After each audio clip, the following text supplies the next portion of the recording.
Hey folks, Landstryder here, and we're back playing some more Atom Smasher. I'm here with it all. Hey, hey, hey. Today, I think we want to take a quick look at some cyberware. Yeah, it's about time that we delved into this a little bit to maybe help us out in the future. So it's kind of nice that Brahm did bring us by a robosurgeon and a surgery chamber like a while back. And if we didn't have these particular items, these are not all that uncraftable. You can see it's just a few diamonds and stuff, and they're very likely to be found in nether fortresses, so you might not even have to craft one if you've been to the nether and you searched one up. Now the actual chamber itself is just a block of steel, iron door, and some more iron, so that's really not too bad. Now to set these up, they don't require power or anything, but you just put them down someplace. We're going to put this one right there. Put the robo-surgeon on top of it, and then that is ready to go. Before we can use it, though, we're going to need to set up our... Let's see here. We've got some things here. We're going to need a Cyberware engineering table, so let's grab that out. Let's just put it down right beside that. There we go. And we want to say the reason we really need this is because our difficulty is getting pretty high, and mobs are getting a lot harder to kill. Yes, and we're starting to get to the point where they're going to start coming invisible, and then there's some things in Cyberware that will help us with that. So another thing that we want to have is a blueprint archive. This just help us hold our blueprints. Oh, there we go. I'll put that down right there. And I believe the other thing we might want to have is a Cyberware scanner. This thing right here. So we can put that right there, and that should do for scanning, like so we can get some blueprints. Now, I think I left everything else upstairs. Did you notice the new Yes. yes, elevator? The elevator is cool. I just turned off my waypoint there, so it wasn't always a beacon in the middle of the floor there. So I just got to go back up to the ground floor here and grab these chests. In fact, let's see here. Maybe I can just break it and give it all to me. Well, it's a good thing is now we can scan those and see what they are. It's not exactly how it works, but yeah, we do need to scan them so that we can get the blueprint. The salvage stuff is typically not as good to use as creating a fresh one. So yeah, we want to try to avoid using the salvage ones as much as possible. Where did the chest itself go? Did I not get one? Here, we'll put these in here for now. I'm bringing the chest out to you. Okay, well, let's say bring the rest of the cyberware too down while you're coming down. Oh, okay. Well, here, let me move these ones over there then.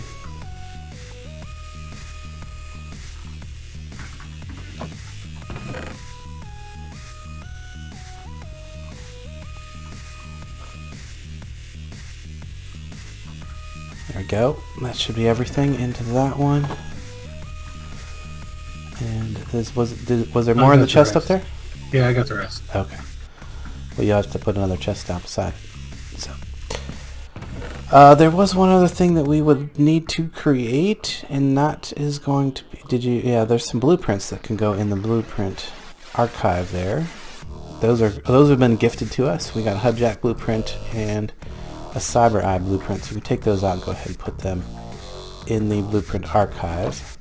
Now the nice thing about these things is they do form a multi-block. It's pretty much free form, but now if I open the cyberware engineering table here, you can see on the side it shows the blueprint archive and the blueprints that we have, which are for cyber eyes and hubjacks. And since we have blueprints for the cyber eyes, we can take these salvaged cyber eyes that we have. We don't need to scan them. Normally we would want to scan them, but we don't need to. We can put them in the blueprint archive and we can go ahead and start tearing those down. Now some other things that we're probably going to want is maybe the metabolic generator, so that's something that we could throw into the scanner. All we got to do is put it right there. We're going to need a couple pieces of paper to make those blueprints if it does successfully scan. And you can add additional, so if I only had one in there, you can see that the chance up there changed as soon as I dropped it down. So if I only have one, I only have a 10% chance of scanning it. You can add additional pieces to increase that chance. And this scanner does not destroy the item, but it does take a very, very, very long time while trying to break it down. So let's go ahead and break down these couple of salvage cyber eyes that we don't really need. That's going to give us some synthetic nerves, chrome plating. I imagine it's a little bit random. You may not always get the same stuff or all of the things that you could potentially get out of every single one. But here's another one that we're definitely going to want. We have salvaged solar skin. We probably want that blueprint for that. Another way to get blueprints is to just put it in the engineering table, put some paper in there, toss your thing in, and we can just attempt to break those down, and we might get a blueprint out of it, maybe. Now if I get down to, yeah, I'm down to 2 there. I did not get a blueprint, so I'm going to pull it back out. I'm going to save those 2 so I can scan them. Let's see, what else might we do? HUD lens is probably another one that we would like to get a blueprint of, but oh, so now it won't let me do it because it is full on stuff. And then what we can do is to take any of these salvage parts, it doesn't matter which one. It looks like we have a lot of fiber optics. Take a fiber optics, and I believe that if we look up, oops, I'm gonna hit the button here, Cyberware. The specific thing I want is the component box, this thing right here. And it doesn't matter what component you use with it, you just need a chest and 3 iron ingots. In fact, there is a chest that we can now pick up because we're not using now, and 3 iron ingots. Good morning. Howdy. Now Video is up and scheduled for Monday. Awesome. Excellent, guys. You have to make sure you check out Whisperfire's videos there. I'm sure this will be well into the future though. So, or I'm well into the future. Her video will have come out a week ago probably. I just realized, Land, that we're in the wrong channel. That's okay. Okay, so we are recording Whisper, just so you know. We can put that one on top of there. That would not the most appropriate looking spot, but it should work. So there we go. Yep, it does work. I have component on this side, and I can go ahead and toss these components over into the component box. And then now that those are clear, that should allow me to go ahead and hit the HUD lens. Let's see if we can break down one of these, maybe get a blueprint. I'm only going to go down to 5 on these though because I want a better chance. So yeah, we'll just hold off on the rest of those. As I said, it's not a very great chance. I think it's probably only like a 10% chance or something like that. So the Ender Convergence device is something I definitely want to get going on. But we're going to go ahead and I think, wow, this is going to take a long time. It takes like 16 minutes just to perform one scan. And then I've only got a 50% chance of it actually doing said scan. Now then, the thing is, I would like to use some cyber stuff, but I'm going to need some kind of power. See, I actually have a cyber eye that somebody brought me that's already been built. So that's an actual normal cyber eye.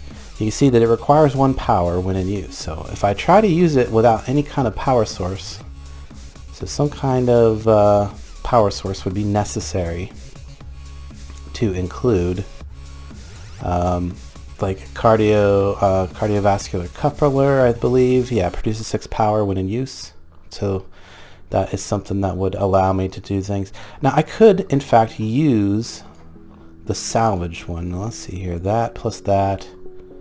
And I could use a salvage HUD lens, displays internal power info, allows upgrades to overlay a HUD usable with organic eyes. Oh, okay. I'm not sure to do eye slot. I think the cyber eye gives you the HUD upgrade by itself. I don't know. Well, let's try this out. I can use the salvage cardiovascular. It's going to use up a little bit more of the tolerance. Now, you have 100 tolerance, and as long as you don't drop below 25, you're okay. So let's go ahead and do that. Let's look at the head, and we're going to say put a cyber eye in there. We're going to have to take out the human eye, right? There's human eyes in there. Is that what it's going to do? Yeah, you got to like overwrite the human eye, I guess. And then we're gonna need to go back up and look at cardiovascular. So that's gonna go down in here. So we would put the cardiovascular coupler there. You can see that's gonna drop my thing down to 77, but it's gonna allow it to basically power the cyber eyes without having any issue. So now that I have decided that that's what I'm going to do, is there anything else I would really like to put in? I'd really like to have this energetic convergence thing, but you can see that it requires 20 power per item teleported. So maybe we want to hold off on that until we have a good way to power up. Of course, we could use the salvaged internal battery. Well, it's actually pretty nice. Maybe that plus that. Let's see how terrible this is of an idea here. Let's actually go back up. I'm not sure where the battery goes in. If I hold shift, it will tell me here. Lower organs, and this one is the interconvergence can go, and it goes in the cranium slot. Okay. So the interconvergence goes in the brain. Back of the brain. There we go. And then the battery is in the lower guts. So down here. There we go. And I can swap these out later. So that's not a big deal. So let's see how this works. I think I just come inside of it, go inside of it, click the thing, and oh, I'm taking some damage, but there we go. And I'm out. I've got my eyes. It removed my regular old human eyes. We're gonna hold on to those just in case I want to put them back in. But yeah, hold none to open the Cyberware menu. And interesting. It's probably because I disabled that under the controls. So somewhere in here I should have some controls I can just enable. Here we go. We need to give this a key. So what kind of key can we put here? U is probably in use. P obviously in use. But K doesn't seem to be used for anything at the moment. It is now. So there we go. Alright, that gives me a little HUD jack thing. I can disable the Ender Convergence device if I want to, and I'm not seeing the HUD. Maybe it's because I really do need the HUD lens in order to see that stuff. So as much as I hate to, I think I'm gonna have to go back under the knife, back into the surgery chamber here, just to get that HUD lens. So if I want to see my internal power and stuff, let's oh, does it not enable Cyber Eyes upgrade? This must have to use this. Blaze internal alloy allows upgrade to overlay a HUD. Usable with organic eyes. I wonder if there is a different thing that I would use for the Cyber Eyes. Maybe I'm just not seeing it. Definitely nothing displayed right now. Interesting. I don't seem to be suffering any ill effects from lack of power, so that's good. A lot of cool things here. Distance enhancer. I want one of those reinforced fists. Targeting overlay. Ah, this is the one. The targeting overlay is actually the one that I wanted to put in to be able to see the invisible creatures. So if I go, oh, look at that. I should see where it goes. Of course, it goes with the Cyber Eyes, right? Yeah, of course. Go back into the Cyber Eye here. Put the overlay? No? Maybe it needs to go here.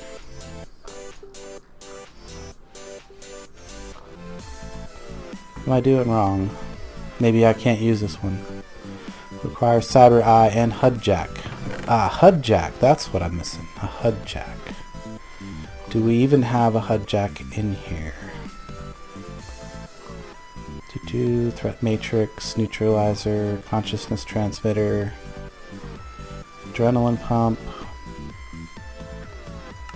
How about we do it like this? HUD. Okay, well that's what it looks like. Salvaged HUD jack. Right there we go.